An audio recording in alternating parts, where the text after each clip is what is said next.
Sustainability is a really broad subject, no surprises to the procurement professionals in the room here.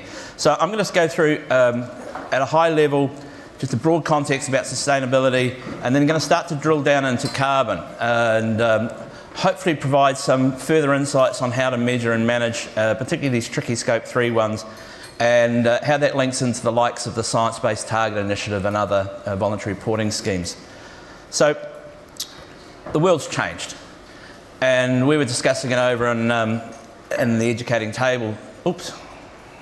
The world's on the educating customers table, and that massive paradigm shift post-COVID. We've got a new normal, lots of sustainability drivers coming through.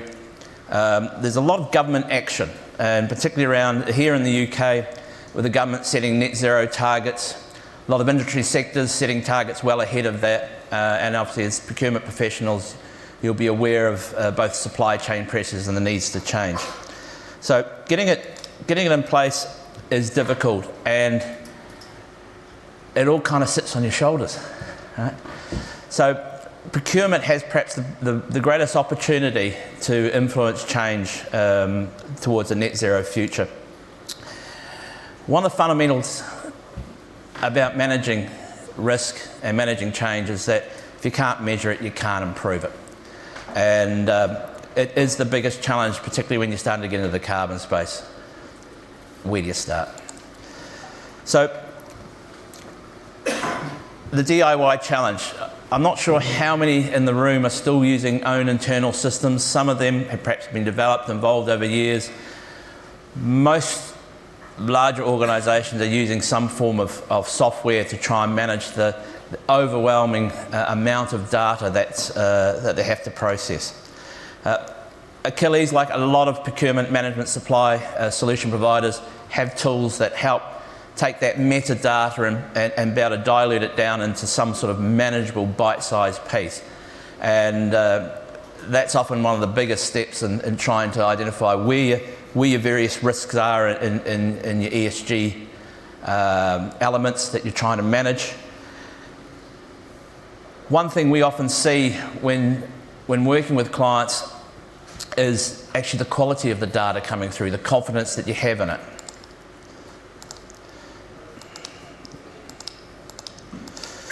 So we did a survey last year, and I think it's fairly indicative globally. It was over 3,000 companies, over 2,000 companies, and some really interesting statistics came out of it. Basically 75% said, look, managing climate change and carbon efficiency is a top priority, but just over half hadn't actually made a start on it. And I think one of the fundamental reasons why that is the case is people not sure where to start, and just seems such a big animal.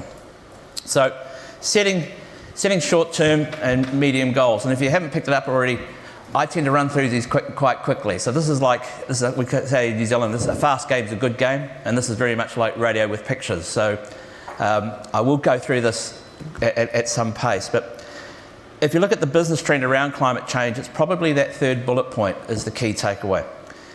Businesses are credibly, and that's credibly is probably a key word, credibly demonstrating they're managing climate change risk and carbon efficiency.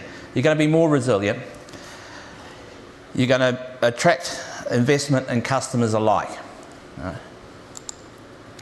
So, in terms of context, what's happening here in the UK, government's enshrined into law a net zero future by 2050. They've just, in the last 12 months, set a target of 78% reduction by 2035, and that's really putting some pressure on. We heard from the likes of construction companies like Mace, who are putting in targets of 2030 or 2026, even earlier. So a lot of industry sectors are moving to try and achieve a net zero target well ahead of the government. And part of that could be just around managing the risk of decarbonisation, and that if you set a target of 2050 and you fail to achieve it, you've got no wriggle room. For a lot of them, it's actually a smart business, because if they can be more carbon efficient, and we'll get to that a little bit further on, but basically if you can reduce operating and embedded carbon, you reduce operating costs, and that's more money to the bottom line. So it is ultimately about monetarising this. The government's put in place various regulations to encourage, influence or require businesses to measure and report carbon. SCCR was a recent one. The public procurement notice 0621. Who in the room is affected by that? Yeah. So if you're not aware of it, basically if you want to sell goods or services to the government in the order of 5 million sterling or more per annum, you need to measure and report your carbon footprint, and in particular some scope 3s. So how do we get there? Where do you start and by when? Right. So I'm just going to cover off the basics while we're doing this, and I unashamedly won't apologise for this because I think it is important to come back to first principles. Climate change. Right. We as humans have been putting a lot of carbon dioxide and other greenhouse gas into the atmosphere, particularly for the last 200 years. And doing that increases the ambient temperature. Right. It creates what's called the greenhouse gas effect. And you can see just how much carbon we've pumped in, particularly since the Industrial Revolution, and it's accelerating. And that's why governments have signed up to setting net zero targets. And the UK was one of the first to do that. What's it mean? If you have an increase in average ambient temperature, it means there's more energy in the atmosphere, which means you get more extreme events, which means you get more water where you don't need it, and not enough where you do, in a nutshell. So bring it back to us as individuals. Probably your largest asset you own is your home. And if your home's near a coastal environment and the sea raises, who's going to buy it? If your home is in a floodplain and you're constantly getting hit by massive floods, you won't get reinsured. If you can't get insured, you can't raise a mortgage. You can't raise a mortgage, a new buyer won't come and buy your home. So these are fundamental things, and that climate change, whilst it affects societies, economies, natural capitals, it affects individuals at an individual level as well, and that's why action on climate change is so important. So carbon footprinting 101, and apologies to those in the room who are well across this, but back to first principles. We as humans, we either burn or consume stuff. And as we do that, it releases different kinds of gases to the atmosphere. Carbon dioxide is the most common one, but there are other ones here as well. It's about 7 in total. And they put them into 3 scopes. Scope 1 is the stuff directly associated with your business activities. Scope 2 is your imported or indirect, so your electricity. And Scope 3 is your supply chain. The accounting principles put into 2 simple groups. Upstream, stuff coming into your business. Downstream, stuff going out of your business. And there are 15 in total. Some are more important than others to businesses. But from a procurement perspective, it's probably this first one here at the top, purchase goods and services. No surprises, that's going to be the majority of most organisations' carbon footprint. And in fact, it looks like this. Right? And I've heard around the room and the speakers earlier today, their scope 3s are up to 95%. I'm working with a client at the moment who's a legal firm. Their scope 3s is 98% of their total footprint. And that's, why is it becoming so important? Well, we've got likes of net zero targets being in place. There's the EU taxonomy, there's the procurement requirements. You've got brand and reputational risk around ESG and GRI. We're also seeing a lot of, those of you that operate for listed companies, there's a lot of institutional investors that are looking at businesses and saying, well, are you a long-term good investment risk? Are you managing climate change risk and carbon efficiency? Because I'm looking at investing billions of dollars over a 20 to 30 to 40 year horizon. And what are you doing about it? And not just the simple stuff, the scope 1 and 2. What are you doing about decarbonising your entire operation? So that's why you're seeing a lot more focus on these scope 3s. And then you've got these various voluntary disclosure platforms. So TCFD, The government's enshrined a new law here. Companies of a certain size in the UK are required to report to TCFD, Task Force for Climate Financial Disclosures, particularly listed companies. They've got the Carbon Disclosure Project, you've got government regulations, and then you've got the Science-Based Target Initiative, which we'll talk about shortly, and on what that looks like. So why they're so important? Really, the Scope 3s are probably the most ripe territory to actually really create reductions in carbon intensity and help with a transformational change to a net zero future. My first takeaway was you can't manage what you haven't measured. My second one is, before you rush off to start convincing your supply chain they need to act, you need to walk the talk yourself. Right? Right.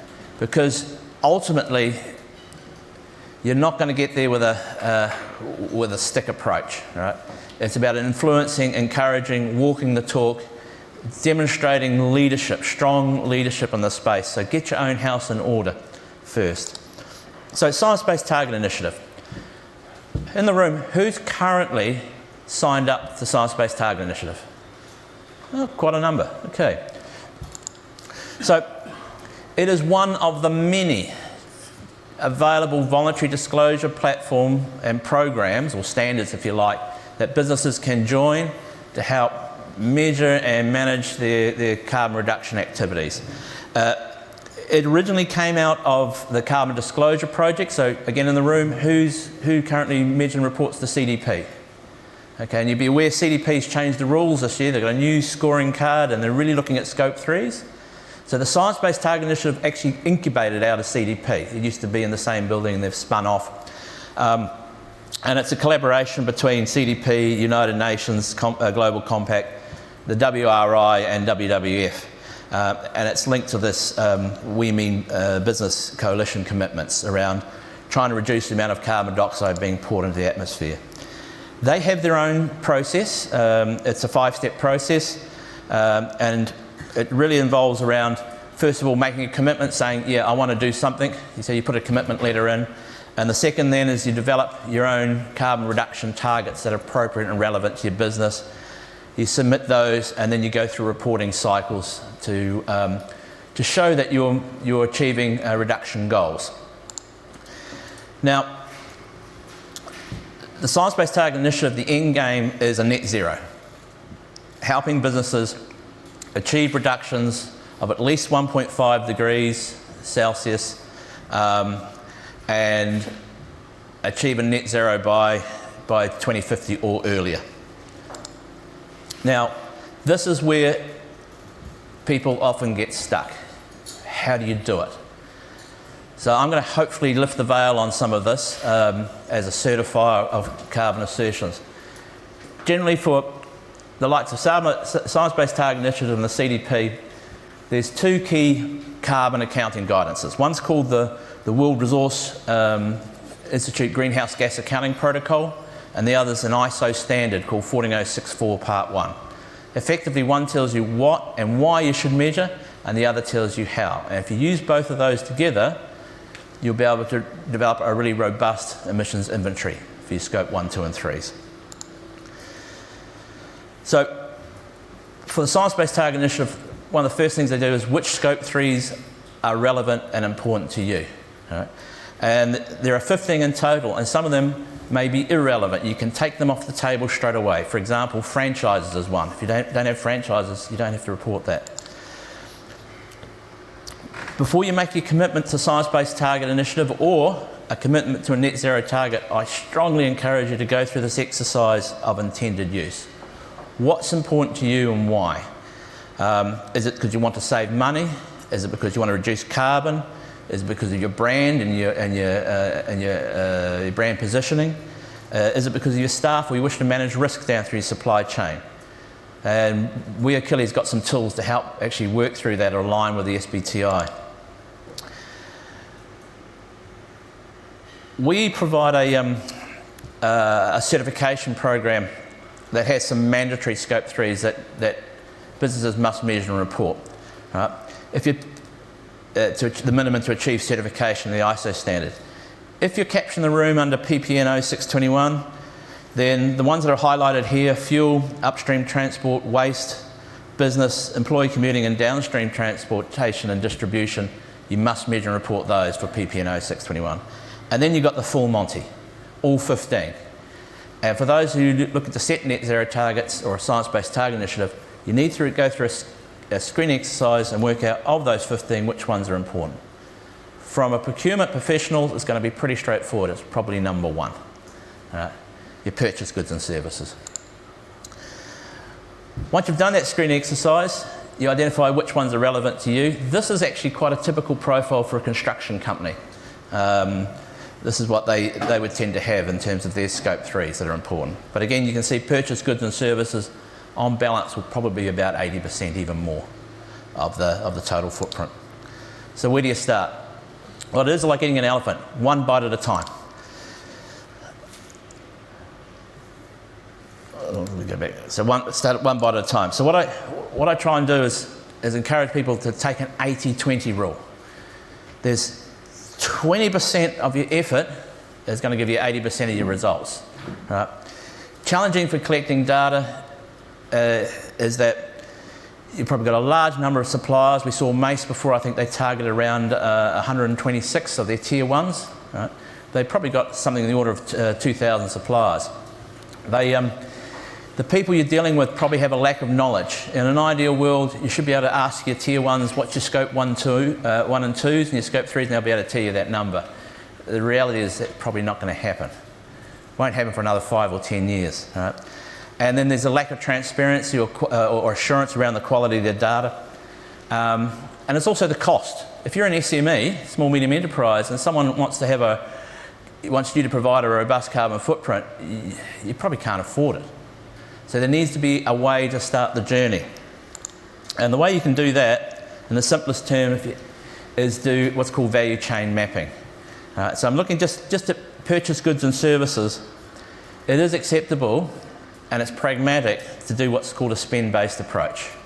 So you as procurement professionals will know what your annual spend is. You can break that down and look at the emission intensity based on spend. The third key takeaway I have for you today is imperfect data is okay. One of the reasons that businesses aren't measuring and reporting their scope 3s, it's just so difficult. But it doesn't have to be. You can start off by using high-level, spend-based approach to work out the carbon intensity. So again, there are publicly available calculations. Just a couple of caveats around that. So in the UK here, DEFRA publish annually emission factors for operational carbon, but the emission factors for goods and services, the last update was 2014. It's quite aged. In the US, the EPA publish annual emission factors for spend-based. And yes, it is American, but I'd recommend using that because every year they update it. And keeping in mind, this is a rough order of magnitude calculations. That's not a bad start because each year you can do apples to apples comparison to see how things are reducing. If you can move up the quality of data, all the better, because that'll align with the SPTi goals and you'll be able to show reductions. But to start with, spend-based is okay. The other thing is screening tools. Right? And again, we've got some screening tools and there are some available online because carbon intensity can vary greatly. So a minor expenditure could have a massive carbon footprint and vice versa. Something that you spend a lot of money on may be minor. And again, comes back to that 80-20 rule. So focusing on what on what's going to be give you the greatest impact and greatest return on focus. And these are examples of kind of outputs that you can get. So just using a spend-based approach, well, you can actually turn that into carbon dioxide equivalents, right? And then that will enable you to then drill down even further and say, well, how can we decarbonise? What are my top 20 suppliers? What's my top 20% of my carbon footprint from my supply chain? Right? And then really start to drill down. It may be going to your tier ones and saying, I'd like you to give me primary data or give me verified emissions inventories. Right? It may be going to your tier 2s or tier 3s and helping them with surveys to get some rough order of magnitudes. but getting everyone on the journey. And one of the keys of going that journey is starting with a common language. So you're going to need to educate, inform, encourage, remind them why it's important for both you and them. So setting targets. Generally there's 4 broad steps. You can't manage if you haven't measured. So measure and reporting the environmental impacts. Set realistic and relevant targets for you and your business.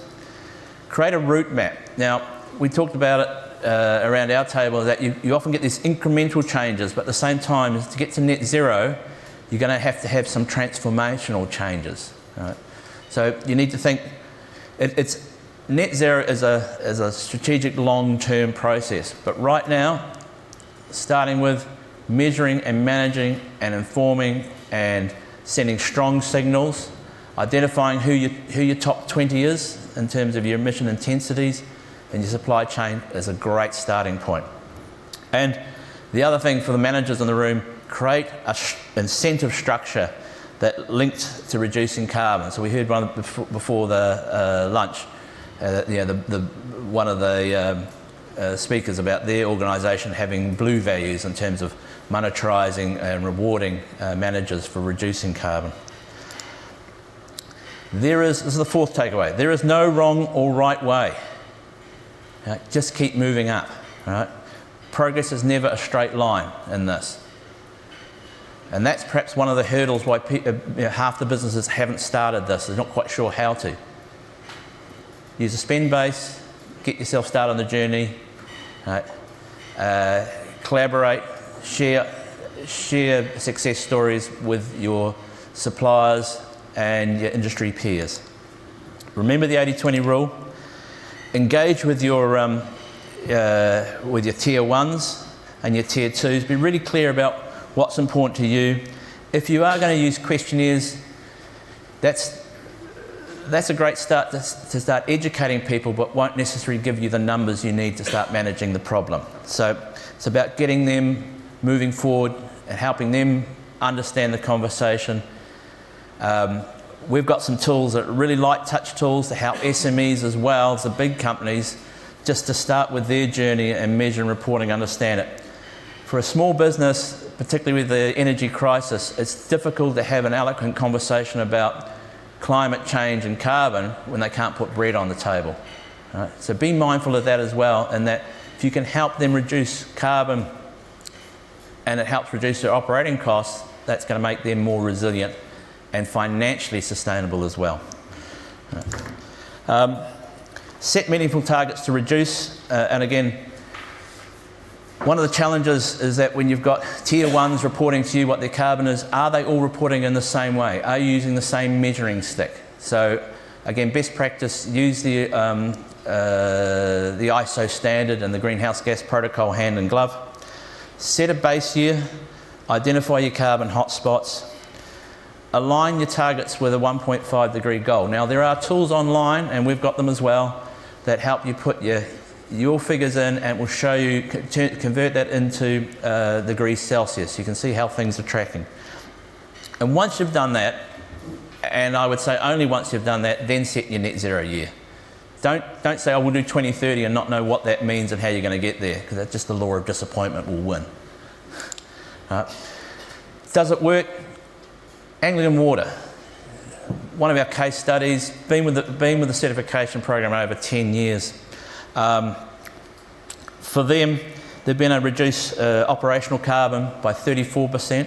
They've reduced capital carbon by 63% by taking this approach.